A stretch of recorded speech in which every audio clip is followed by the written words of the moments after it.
Hi, my name is Amir Al-Zawawi. I'm responsible for teaching thermofluid lab class. That's a course required in mechanical engineering program. And today we're going to take a virtual tour of the lab and the equipment that we have. So first, as I mentioned, the thermofluid lab is a required course from all mechanical engineering programs as well as mechatronic engineering, also for mechanical engineering technology. The code of the course is EGR 375. We use the lab for other courses too, actually for hands-on like Aerodynamics 1, Aerodynamics 2, and some demonstration for aerodynamics class in mechanical engineering program, MEED 260. The lab is located in the main campus, and that's around a walking distance of a minute from the main entrance. The room number is H122, and actually it's a combined lab of both mechanical testing lab as well as mechanical thermofluid lab together. It's the class of thermofluid lab requires prerequisite classes like fluid mechanics and thermodynamics. As we can see now, we're going to go over the equipment that we have in class. So I'm going to go first. The most common one to use is what is referred to as air bench or airflow bench. So the airflow bench is a vertical wind tunnel.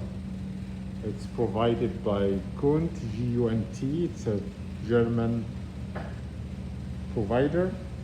And the airflow bench is a typical thermofluid setup that I see it even from other brands too.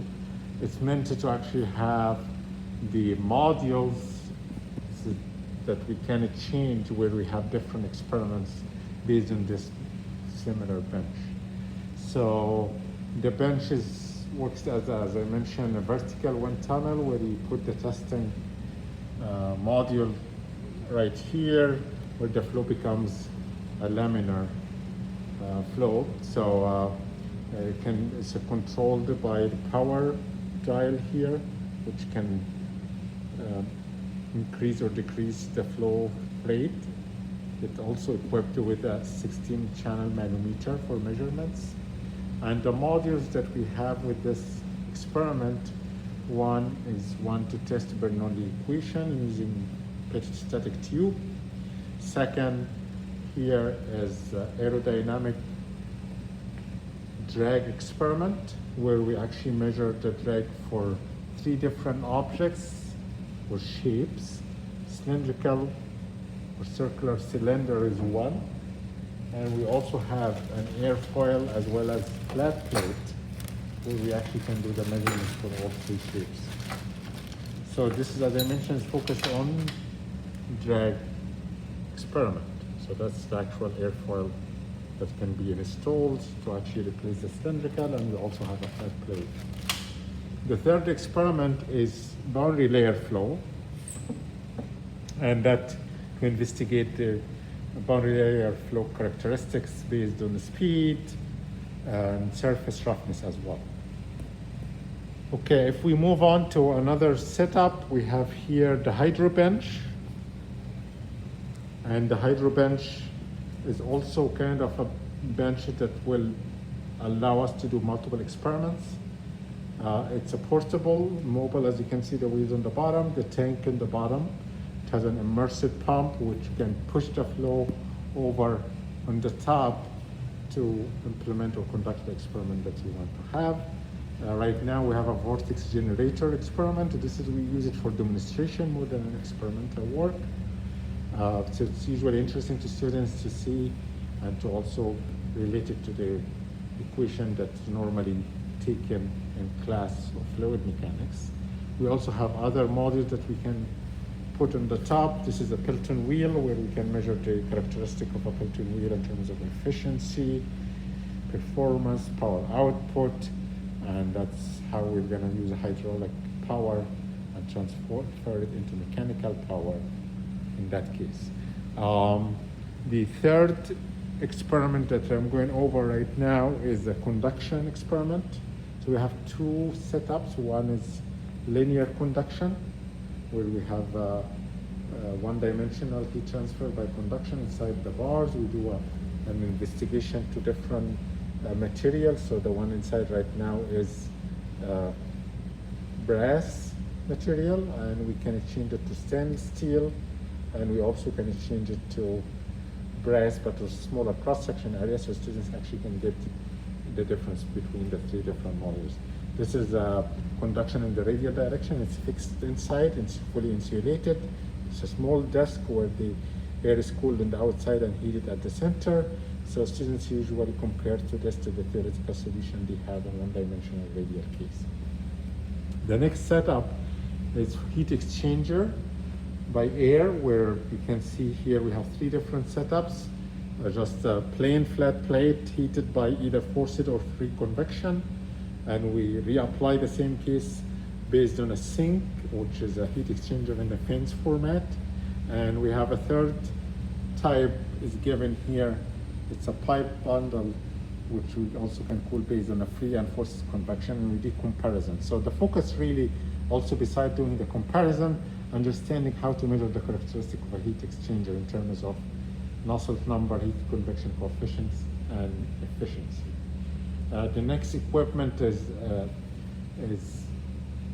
cooling by water. This is another heat transfer experiment. So in that case, we have the hot tank on the top, you have a cold tank on the bottom, and we can have either a counter flow or parallel flow to measure the efficiency depending on what type of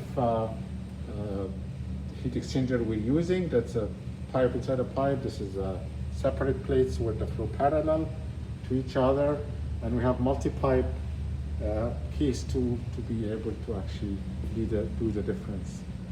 So a lot of parameters can be measured here. The flow rate characteristics, how it is affected the heat transfer process, the type of heat exchanger, as well as parallel versus counter flow. The next experiment we have here is based on pipelines to measure the pressure drop.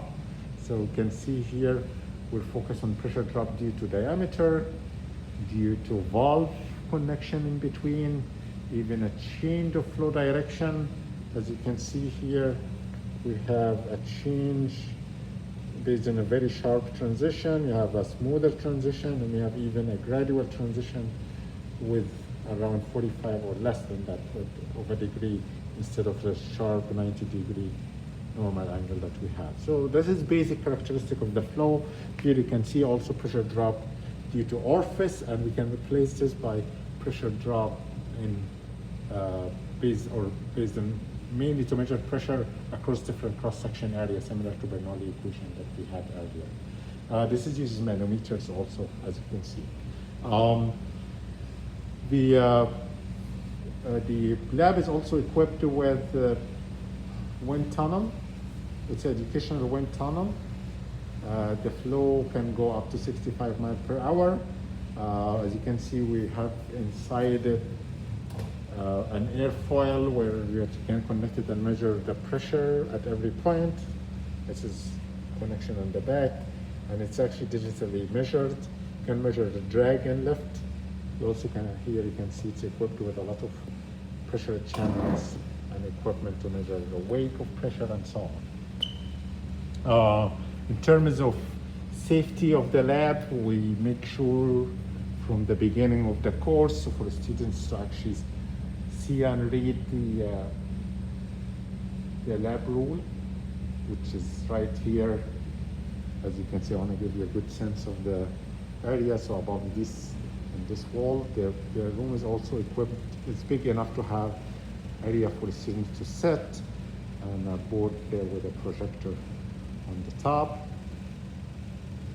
We make sure not to conflict the two labs together. Students are not allowed to work on the lab on their own. They have to receive a specific level of training to be able to use specific equipment. It has a fire extinguisher. It even have a shower equipment here. This used to be a different lab also before, so this is actually was there, and we kept it. We have one technician which can help the instructors in mainly fixing, and most of the time the instructors are responsible for preparing for the experiments and so on. So I teach this class. My name is Amir Al-Zawawi, as well as Dr. Ghania bin Qasim is the second instructor for this class. Thank you.